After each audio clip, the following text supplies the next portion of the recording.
What's up? What's up? It's your boy Santino Peralta here at Crypto Kid Podcast. I want to say right now, no, I'm just playing with you. You know, the title was clickbait, I'm going to be honest. But it does seem like it would be a time to get out of the market just by the way cryptocurrency is acting. You know, some days it's up, some days it's down. It's very volatile, which is normal. You know, if you're a beginner, you're probably stressing. And to be honest, I was looking at my crypto accounts and it was looking pretty atrocious, I would have to say. And it's quite depressing, not gonna lie. You know, thinking here, is it broken or what? You know, like, what's the deal here? For real. Like, is there no outlet? Is there no, like, light at the end of the tunnel? I can't see it. I really can't. But I'm just staying with it, staying focused, and preparing for the long run. Like I've been doing, you know, it's just a test of my faith, I guess you would say. Also, I want to talk about, like, Rich Dad Poor Dad, the author of the book, Mark Kawasaki, I believe. I forget his name, you know, but I read the book many times, you know, at least 3 or 4 times, so just can't think of his exact name at the top of my head. But anyways, good book. You should check it out. Rich Dad Poor Dad. Link in the bio, or link in the description down below. And he came out on London Real YouTube channel. I don't know if y'all ever heard of that show, but really educational. And this guy goes in deep about cryptocurrency, and he puts on other people that have economical experiences with business and finance and whatever. You know, you name it, he's done it. And other cool stuff too, like science, research, and all that. But they were talking about, like, how the market is about to pop, especially the housing. So we just went through a financial recession not too long ago. I can remember it. My family has definitely felt it. We lost our house over it. My dad also tried starting a company at the same time, his own logistics trunking company. It was actually called Sonny G's Transport. Ain't that funny? He tried to name it after my nickname, and hoping that I would run it one day, but that ended up turning over, and then ended up filing for bankruptcy, and it's just a big mess. It definitely opened up my eyes about financial responsibility and how would I say, risk management, if that makes sense to you new entrepreneurs, new business owners, startups, whatever. You know, giving you some golden nuggets, you know, pieces of experiences that I went through in childhood, and just seeing, like, the domino effect and how it played out in my adulthood, and seeing what I'm trying to make difference from my parents' mistakes. So, sorry about that little rant, it just went on, but kind of lost track of where I was at. Just taking a quick peek at my show notes here. Anyways, the video chat discusses, like, what's the reason behind the financial crisis? What's the reason why the market's about to pop, the market bubble, or the housing, real estate?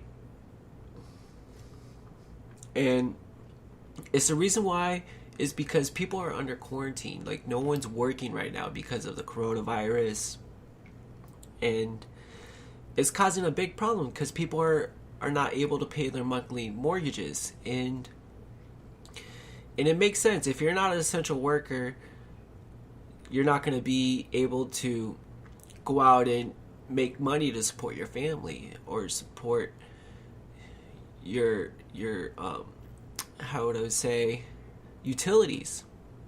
Most importantly, people aren't ready for that.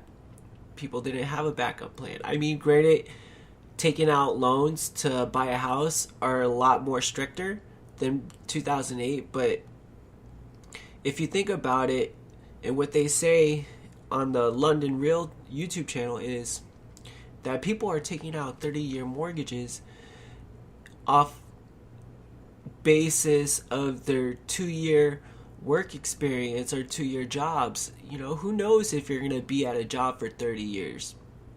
You know, things happen, life happens. Like, for an example, this crisis.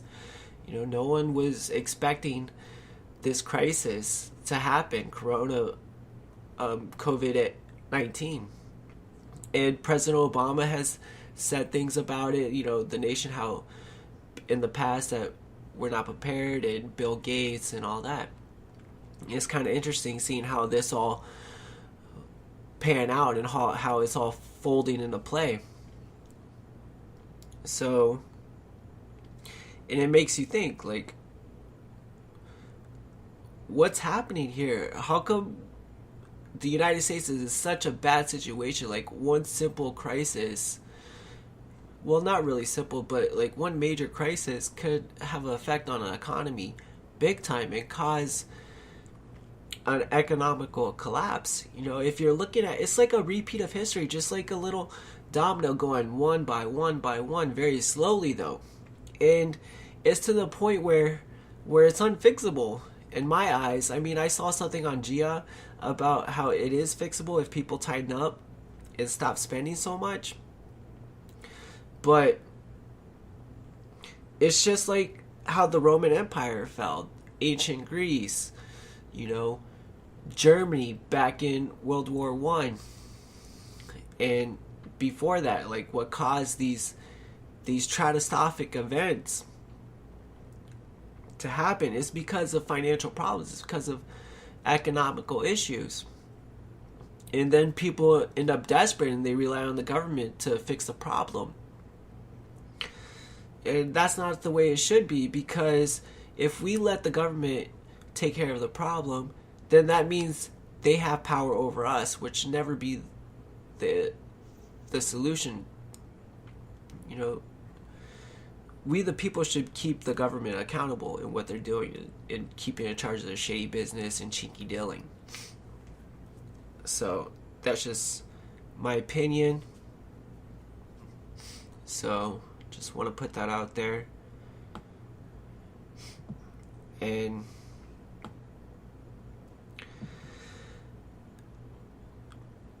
sorry, I lost track again. I do this from time to time. But the importance of keeping a track of the market in cryptocurrency is like, this could be a good thing in a way. It's bad right now, but it can be a good thing because this could make the transition to digital assets from fiat currency. What if digital currency can be the answer to the solution? But it's just going to have to be the people in charge of running the operations. You know what I'm saying? It's like a community, I want to say.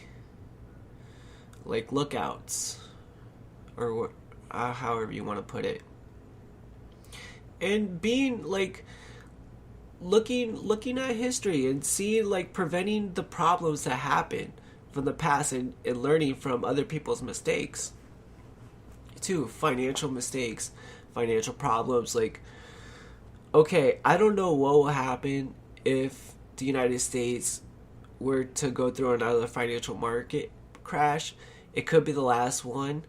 It could not be. Who knows?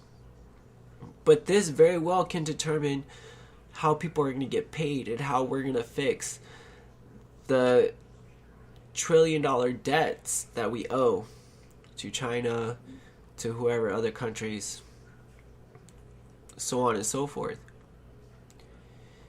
And I also learned from looking at history is when government is going through financial issues, they always find a way to spend more money. I don't know why they do this to make the country crumbling down on their knees. I don't know why. It's just this is what Roman emperors have done in the past. This is what conquerors and great diplomats have done before. Well, not diplomats, but leaders of countries, colonies, whatever.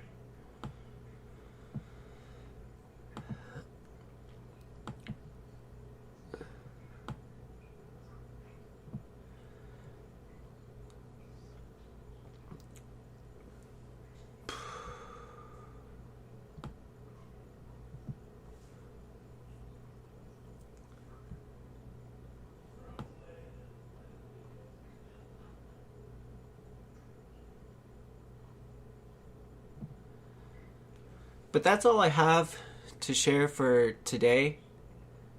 I hope you all enjoyed this episode. Hopefully it opened your eyes up, and maybe cryptocurrency is the thing to go. Maybe it's not. Who knows? My suggestion is just hold. If you feel like it's time to get out of the market, then get out. You know, it's up to you. You're your own person. Do what you want to do. But make sure you do your own research. Thank you, and have a great day.